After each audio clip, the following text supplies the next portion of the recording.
ঘরের দরজা খুলেই ভাবি হতভম্ব। আমি কি দেখলাম? আমি তো কখনো কল্পনাও করতে পারিনি যে ফাঁকা বাড়িতে আমার দেবর থাকবে। যাকে নিয়ে মনে, মনে আমি এতদিন কল্পনা এঁকেছিলাম যে কখন তাকে আমি ফাঁকা বাড়িতে পাবো। আর আজকে মনে হয় সেই সুযোগটা। আজকে তো ভাবতেও পারতাছি না যে আজকে আমি স্বপ্নে যা দেখেছি বাস্তবে তাই হতে যাচ্ছে। কারণ আমি স্বপ্ন দেখেছি যে আমার দেবর আর আমি একান্ত সময় কাটাচ্ছি আর কেউ নেই।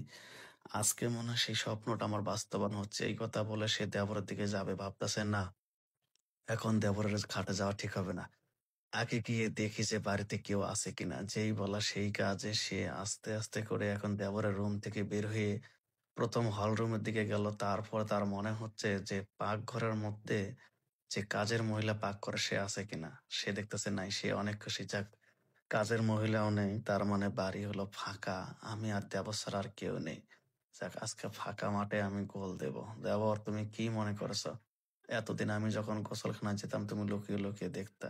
এই কথা বলে এখন সে দেখতেছে যে বাড়ির বাইরে কেউ আছে কিনা। দেখতেছে যে না, বাড়ির বাইরেও কেউ নাই। সে তো আজকে অনেক খুশি। দেবর, তোমার লুকিয়ে, লুকিয়ে দেখার দিন শেষ। আজকে আমি তোমাকে সরাসরি সবকিছু জিনিস দেখাবো। আর লুকিয়ে দেখতে হবে না। তুমি এতদিন আমাকে লুকিয়ে, লুকিয়ে দেখেছিলে, আমি সব জানি। কিন্তু সময়ের অপেক্ষায় আমি তোমাকে কিছু বলিনি। আজকে যখন সুযোগ পেয়েছি, আজকে এই সুযোগটা আমি হাতছাড়া করব না। যেই বলা সেই কাজ। সে নিজে, নিজে অনেক কিছু ভাবতাছে এবং দেখেন ওখান থেকে দেবরের রুমের দিকে দেখতাছে এবং সে নিজে, নিজে অনেক কল্পনা করতেছে। দেবর শুয়ে রয়েছে। সে ঘুমের মধ্যে আছে আমি জানি। আর এটাই আমি দেব তাকে সারপ্রাইজ। দেখেন সে এখন আস্তে করে এসে দেবরের রুমের কাছে যখন এসে দরজাটার কাছে দেখেন আস্তে করে সে দরজাটা লাগিয়ে দিবে। যেন দরজা থেকে কোনো শব্দ না আসে, যেন দেবরও বুঝতে না পারে যে আমার রুমে ভাবি এসেছে। দেখেন সে তো মহা খুশি। আজকে যেহেতু ফাঁকা বাড়ি, দেবরকে পেয়েছি। আজকে ভালোবাসা আদান-প্রদান হবে। যেই বলা সেই কাজ। দেবর তো এদিকে ঘুমিয়ে রয়েছে। দেখেন ভাবি আস্তে করে দেখেন দেবরের রুমে এসে এবং সে দেখতেছে আহারে এই দেবরটা কত দূর থেকে আমাকে দেখতো এবং আমিও তাকে আড়াআড়ি চোখে দেখতাম।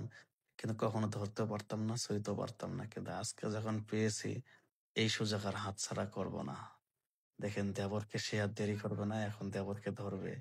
এবং দেবরকে ধরতে গিয়ে দেবর একটু যখন লাড়া দিয়েছে তখন সে মনে, মনে একটু ভয় পেয়েছে। কিন্তু তারপরও ভয় পেলে কি হবে? কিন্তু সে তো আজকে ভয়কে জয় করে যখন দেবরকে জড়িয়েছে তখন দেবর, আরে ভাবি, তুমি এখানে কেন?" তখন সে বলতেছে, "দেখ, বাড়ি হচ্ছে ফাঁকা। আর তোকে অনেকদিন ধরে আমি দেখি আর তুইও তো আমাকে ফলো করিস। এইজন্য ভাবলাম ফাঁকা বাড়িতে।" এই কথা বলে যখন জড়িয়ে ধরতে যাবে তখন দেবরে বলতেছে, "আরে ভাবি, তুমি যে আমার রুমে এসেছো এবং আমার রুমে যে এসে জড়াজড়ি করতেছো এটা যদি কেউ দেখে মান সম্মান কি থাকবে?" তখন ভাবি বলতেছে, "আরে চিন্তা করো কেন? তুমি আর আমি বাড়ি ছাড়া তো বাড়িতে কেউ নাই। কোনো চিন্তা করো না। দেখো তো আমি কত সুন্দর করে সেজেছি।" তখন দেবর বলছে, "আরে ভাবি, তোমার মাথা ঠিক নেই। তুমি আমার রুম থেকে বের হয়ে যাও।" তখন দেবরের কথা শুনে ভাবি বলতেছে, "কি ব্যাপার?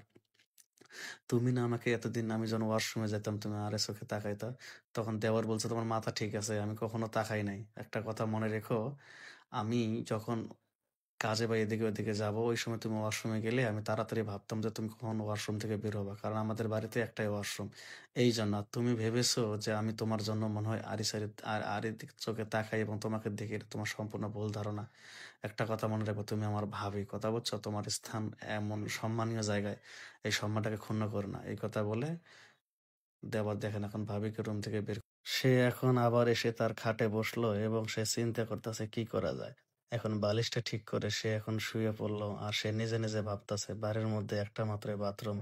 হয়তো ভাবি বাথরুমে গিয়েছে, আমি হয়তো বাথরুমে যাব, এই জন্য হয়তো আমি তাকে তুকি করেছিলাম আর ভাবিটা অন্যটা ভাবতেছে না। এই কথা বলে সে ঘড়ি দেখতেছে আর ভাবতেছে আজকে যেভাবে হোক ভাই আসলে ভাইকে বলবো যে আরেকটা ওয়াশরুম দিতে।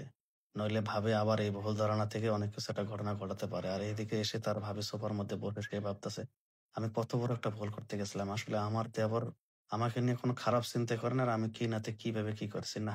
এরপর তো আর কখনো এরকম করবো না। আমার স্বামী, আমার তো আমার স্বামীকে দেবো। আমি জীবনে আর এরকম ভুল করব না।